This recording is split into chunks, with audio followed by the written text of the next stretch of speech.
Today we're going to make a cocktail that was supposedly the favorite drink of the wife of Harold Ramis. Stay tuned.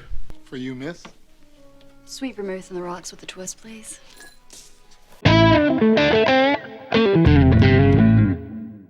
Today we're going to make a cocktail from the movie Groundhog Day.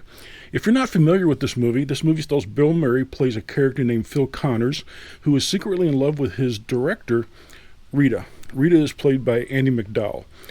They're in a bar scene, and Rita MacDowell orders a sweet vermouth on rocks with a twist. And that is what we're going to make today. You really cannot get much simpler of a cocktail than this. We're going to I'm going to use a rocks glass. We're just going to fill this with ice, because this is going to be a sipping drink. Even though this is going to be a low ABV drink, it is still something that you're just going to want to sip.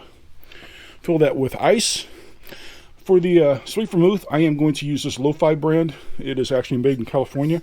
Use whichever kind suits your taste. This one actually I think is pretty good. We're going to top this off with sweet vermouth. A little bit of a lemon twist on the rim. Drop it in. Doesn't get much easier than that. Sweet vermouth on the rocks with a twist. It's good. Try it if you've not had it. If you enjoyed this video, click that thumbs up button down below. There's a subscribe button if you are not subscribed. There's a little bell icon to be notified when I drop something new like this. Till later, thank you, and you have a great day.